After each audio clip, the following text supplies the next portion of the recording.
नमस्कार दोस्तों, डेट है आज 22/1/2021 और स्वागत है आपका अपने चैनल वीर चरित के करंट अफेयर्स एक्सप्रेस में। एक्सप्रेस की सवारी करने से पहले हम चलते हैं कुछ पॉजिटिव चीज़ों के साथ।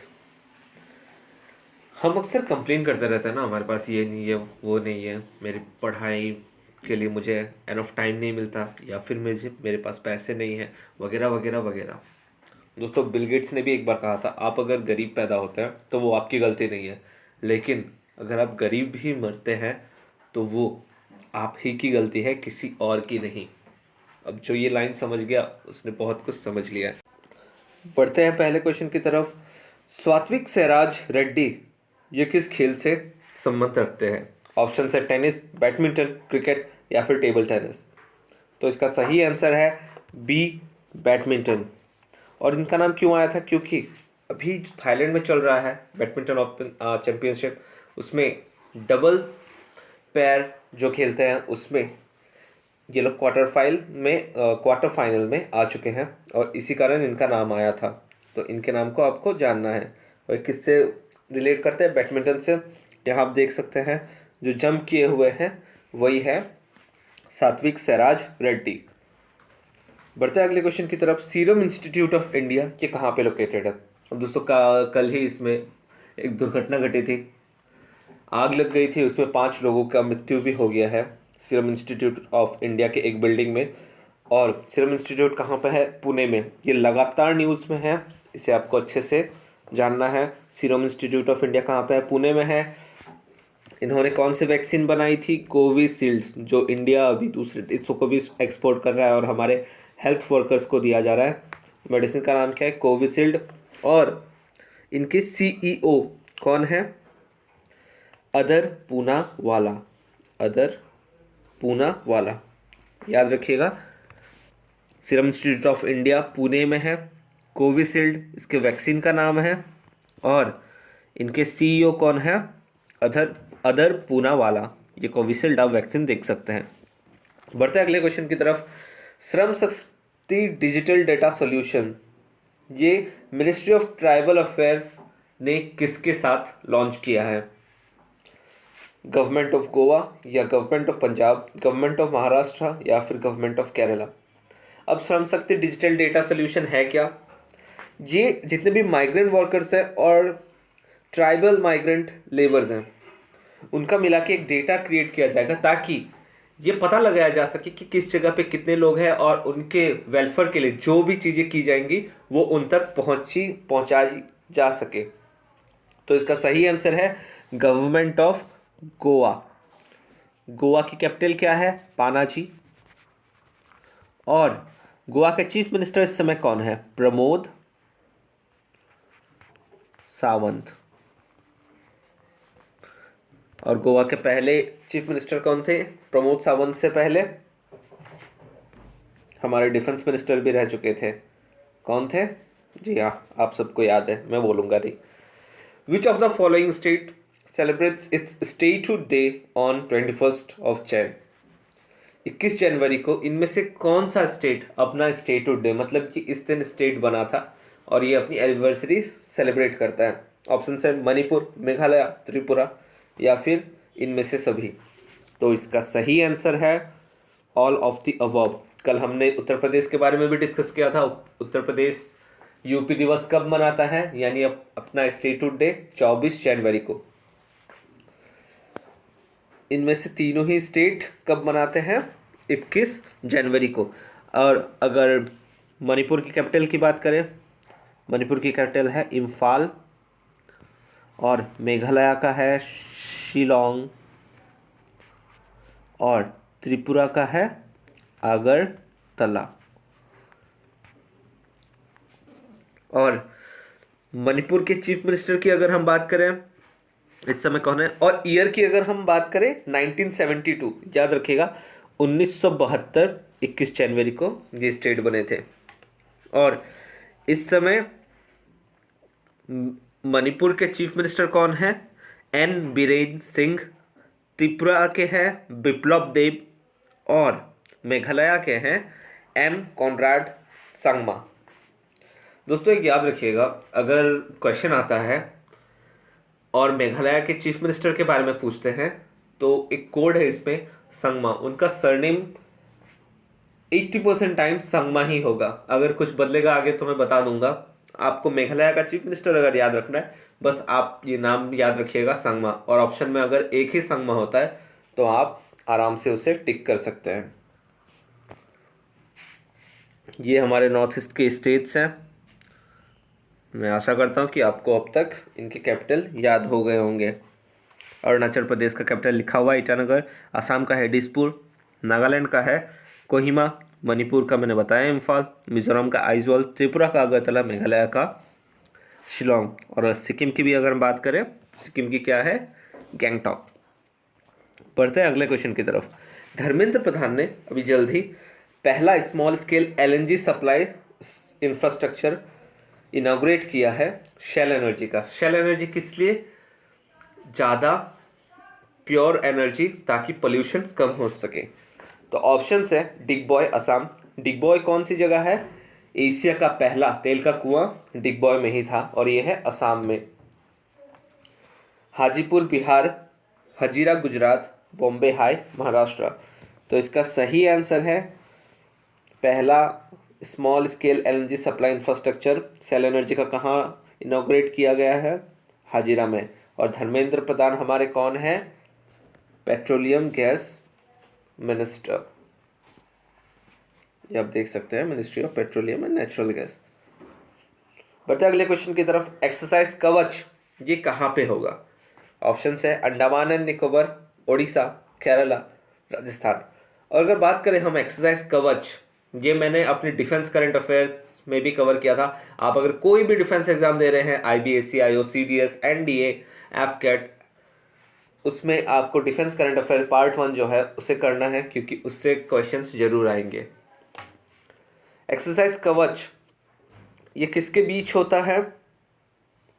ये होता है हमारे तीनों आर्म्ड फोर्सेस के बीच में, आर्मी, नेवी, एयरफोर्स और कोस्ट गार्ड। तीनों आर्म्ड फोर्सेस +1 मतलब कोस्ट गार्ड को भी यहाँ पे इंक्लूड किया जाता है।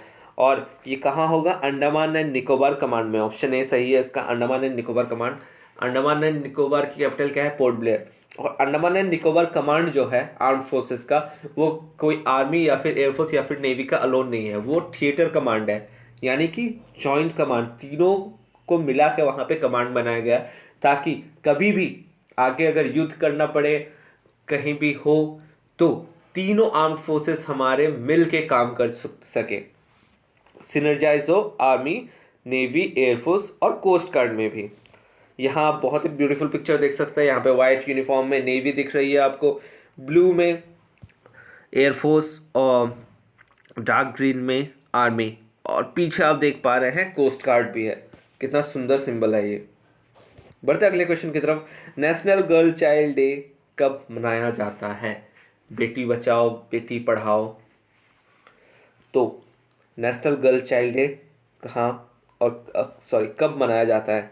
इसका सही आंसर है ऑप्शन सी, 24 जनवरी को। और नेशनल गर्ल चाइल्ड वीक भी अभी चल रहा है, 21 जनवरी से लेकर 26 जनवरी तक गर्ल चाइल्ड वीक हम मना रहे हैं। याद रखिएगा, 21 से 26 जनवरी तक। यहाँ भी सुंदर सा पिक्चर देख सकते हैं।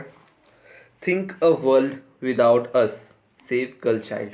जी हाँ, ये वीडियो भी अगर कोई गर्ल चाइल्ड या फिर कोई भी लड़की देख रही है तो मैं उससे तहे दिल से धन्यवाद देना चाहता हूँ कि बिना आप लोगों के ये दुनिया कुछ भी नहीं है। और आप लोग जिस मुकाम पे पहुँचे हैं, इतने डिफ़िकल्टीज़ के बावजूद भी शायद ही हम लड़के वहाँ पहुँच पाते हैं। ये कंपेयर नहीं कर रहा हूँ या फिर उन्हें बेहतर या अच्छा नहीं बता रहा हूँ, लेकिन लड़कियों को ज़्यादा डिफ़िकल्टीज फेस करनी पड़ती है हर कदम पे हमसे। बढ़ते हैं अगले क्वेश्चन की तरफ। गुरु गोविंद सिंह जी का बर्थडे अभी मनाया गया था 20 जनवरी को। ये किस कैलेंडर के हिसाब से मनाया जाता है? दोस्तों, ऐसा नहीं कि 20 जनवरी इंग्लिश कैलेंडर के हिसाब से मनाया जाता है, नहीं। इसका डेट एक पर्टिकुलर कैलेंडर के हिसाब से पड़ता है, और हमारे जितने भी फेस्टिवल्स होते हैं वो भी अलग अलग कैलेंडर के हिसाब से आते हैं। ऑप्शंस है नानक शाही कैलेंडर, विक्रम संवत, साका संवत, हिजरी कैलेंडर। इसका सही आंसर है नानक शाही कैलेंडर। जी हाँ, गुरु गोविंद सिंह का बर्थडे किस कैलेंडर के हिसाब से मनाया जाता है? नानक शाही कैलेंडर। और गुरु गोविंद सिंह की हम अगर बात करें, उन्होंने बैटल ऑफ मुक्तसर, ये नाम याद रखिएगा आप, मुक्तसर, क्वेश्चन जरूर आ सकता है क्योंकि अभी इनकी जयंती मनाई गई है और ये बहुत ही ज़्यादा न्यूज़ में भी था। बैटल ऑफ मुक्तसर 1705 मुगल और गुरु गोविंद सिंह के साथ लड़ाई गई थी और 10वें गुरु थे ये, 10वें गुरु थे सिख के। और इन्होंने औरंगजेब को एक लेटर भी लिखा था जिसे हम जाफरनामा कहते हैं। यहाँ याद रखिएगा, जाफरनामा। ये गुरु गोविंद सिंह जी ने किन्हें लिखा था? मुगल सम्राट औरंगजेब को। और अगर हम बात करें भारत की ऑफिशियल कैलेंडर कौन सी है, ऑप्शन में देख के बताइए ऑफिशियल कैलेंडर कौन सा है। एक ऑप्शन तो हट गया, नानक शाही कैलेंडर। ऑफिशियल कैलेंडर आप बताइए। जी हाँ, सही आंसर है सी, साका। साका संवत ये हमारा ऑफिशियल कैलेंडर है। और आप कोई भी गवर्नमेंट ऑर्डर या गैजेट ऑर्डर देखते हैं ना, जब कोई लॉ बनता है जो गैजेट ऑफ इंडिया में आता है, वहाँ आप देखेंगे डेट के अलावा साका संवत भी लिखा रहता है, 1075 या फिर कुछ भी, तो वो हमारा ऑफिशियल कैलेंडर माना गया है। यहाँ आप गुरु गोविंद सिंह जी को देख सकते हैं। बढ़ते हैं अगले क्वेश्चन की तरफ। कौन सा देश दुनिया में सबसे ज़्यादा प्रोड्यूस करता है ड्रैगन फ्रूट को? लार्जेस्ट प्रोड्यूसर कौन है? अब ये क्वेश्चन क्यों पूछ रहा हूँ, क्योंकि गुजरात गवर्नमेंट ने अभी जल्द ही ड्रैगन फ्रूट का नाम बदल के कमालन कर दिया है। ये संस्कृत नाम है कमालन। ये नाम किसने किया है? गुजरात गवर्नमेंट ने। और किसका? ड्रैगन फ्रूट का। और हम लार्जेस्ट प्रोड्यूसर की अगर हम बात करें ड्रैगन फ्रूट का, वो कौन है? ऑप्शन है USA, Vietnam, India, China. Option B इसका सही आंसर है, वियतनाम। यहाँ पिक्चर में ड्रैगन फ्रूट को देख सकते हैं। और ड्रैगन फ्रूट क्यों कहा जाता है? क्योंकि ये जो आग जैसे इनके जो फॉलिकल्स है ना बाहर, ये आग जैसे दिखते हैं, इसीलिए इसे ड्रैगन फ्रूट कहा जाता है।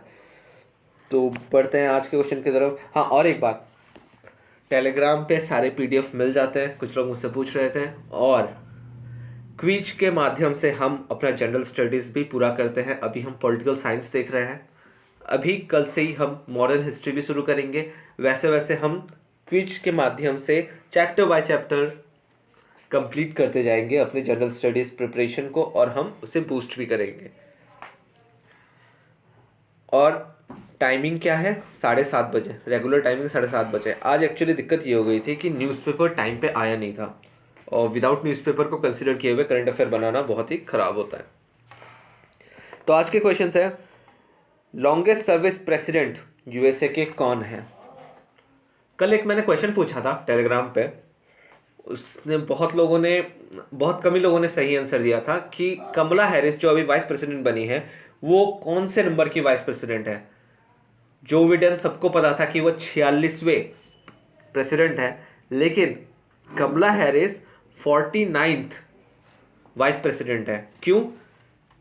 ये क्वेश्चन का आंसर है अभी जो मैं पूछ रहा हूं, इस क्वेश्चन के आंसर में लॉन्गेस्ट सर्विंग प्रेसिडेंट, आपका जो भी आंसर होगा, उन्हीं के कार्यकाल में ये वाइस प्रेसिडेंट जो है उनका अदला बदलाव बहुत ज़्यादा हो गया था। इसीलिए प्रेसिडेंट तब तक सेम ही हुआ करते थे, वाइस प्रेसिडेंट और प्रेसिडेंट का नंबर, लेकिन तभी प्रेसिडेंट और वाइस प्रेसिडेंट के नंबर में 3 नंबर के डिफरेंसेस आ गए, और अभी 49th वाइस प्रेसिडेंट हुए हैं और 46th प्रेसिडेंट। और दूसरा क्वेश्चन है, आपको पता ही है, ट्रॉफीज को आपको बताना है, और ये इंपॉर्टेंट ट्रॉफीज की ही हम ले रहे हैं। और याद रखिएगा दोस्तों, क्रिकेट और बैडमिंटन के जितने भी ट्रॉफीज हैं मैं पूछता हूँ, जो आप याद रखिएगा, इन्हें जरूर से आप याद रखिए। क्यों? क्योंकि ये दोनों स्पोर्ट सबसे ज़्यादा न्यूज़ में है इस समय। आज के ट्रॉफीज के नाम है, डीसीएम ट्रॉफी ये किस खेल से संबंधित है, डियोदर ट्रॉफी किस खेल से, और दूरंत कप। और दूरंत कप तो बहुत बार आ चुका है एग्जाम में। धन्यवाद दोस्तों, खुश रहिए, खुशियाँ बांटते रहिए, अपने घरों में क्या रखा है सबके साथ मिलजुल के रहिए। और इन्फॉर्मेशन अगर अच्छा लगे तो लाइक, शेयर और सब्सक्राइब जरूर करें। जय हिंद,